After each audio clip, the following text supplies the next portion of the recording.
नमस्कार साथियों, कैसे हैं आप? आपका लास्ट पेपर बचा है कक्षा 10वीं का विज्ञान का। इसके लिए हम 5 साल के पेपर सॉल्यूशन करवा रहे हैं। अभी तक हमने देखा कि गणित में पिछले 5 साल के पेपरों में से अधिकतर ऑब्जेक्टिव रिपीट हुए, सामाजिक विज्ञान के पेपर में अधिकतर ऑब्जेक्टिव रिपीट हुए, इसलिए हम विज्ञान में भी 5 साल के पेपर के ऑब्जेक्टिव सॉल्व करवा रहे हैं।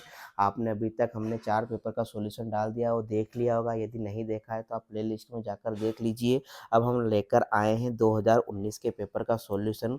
यदि आप एक पेपर को पढ़ लेते हैं तो इसमें से 3 से 4 क्वेश्चन रिपीट होते हैं, तो 4 नंबर भी यदि 3 मिनट में कंप्लीट हो रहे हैं तो कोई घाटे का सौदा नहीं है। केवल 15 मिनट में आपके 5 पेपर सॉल्व हो जाएंगे। आप इन्हें देख कर जरूर जाएं ताकि आपके ऑब्जेक्टिव बन जाए।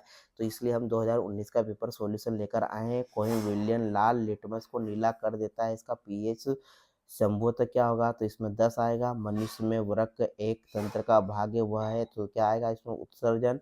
मानव नेत्र के जिस भाग पर वस्तु का प्रतिबिंब बनता है वह क्या है, दृष्टिपटल।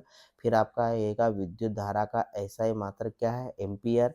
निम्न में से कौन आहार श्रृंखला का निर्माण करते हैं, तो घास, बकरी तथा मानव। ठीक। अब कहते हैं रिक्त स्थान भरिए। वे अभिक्रियाएं जिनमें उत्पाद के निर्माण के साथ साथ ऊष्मा की भी उत्पन्न होती है उसे कहते हैं, तो ऊष्मा छेपी अभिक्रिया कहते हैं। क्या कहते हैं? ऊष्मा छेपी अभिक्रिया। ठीक। फिर आते हैं हम आधुनिक आवर्त सारणी में समूह है, तो इसमें कितने हैं समूह, 18। मेंडल ने के नियमों का प्रतिपादन किया, तो अनुवांशिकता, कौन सा का, अनुवांशिकता। फिर आते हैं हम नेक्स्ट पे, सामान्य दृष्टि के वयस्क के लिए सुस्पष्ट दर्शन की अल्पतम दूरी है, तो यहाँ पर आपका आएगा 25 सेंटीमीटर। क्या आएगा? 25 सेंटीमीटर।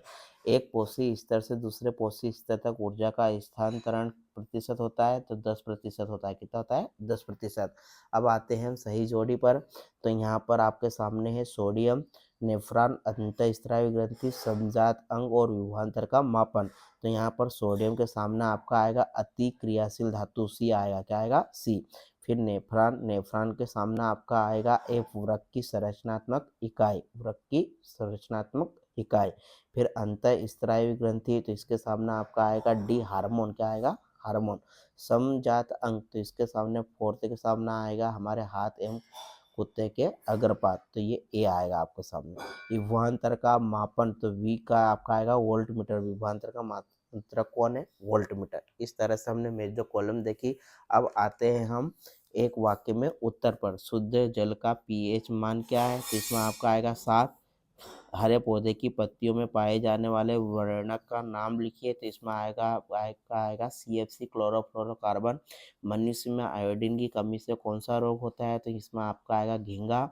2 जीवाश्म ईंधनों के नाम लिखिए, तो कौन से जो जीवाश्म ईंधन, कोयला है, और एक कौन सा लिख सकते हैं हम, पेट्रोलियम, ये जीवाश्म ईंधन है।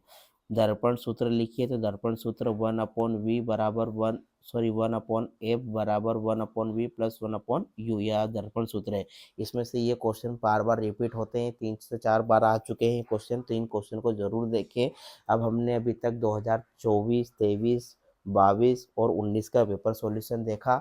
अब हम इसके बाद आदर्श प्रश्न पत्र का सॉल्यूशन करवाएंगे, वह भी आप जरूर देखें। आशा है कि आप यह देख रहे होंगे, इसलिए आपका पेपर अच्छा ही जाएगा, क्योंकि आपने इतने ऑब्जेक्टिव सॉल्व कर लिए हैं, तो आपके ऑब्जेक्टिव बन जाएंगे। मिलते हैं नेक्स्ट पेपर के सॉल्यूशन के साथ। जय हिंद, जय भारत।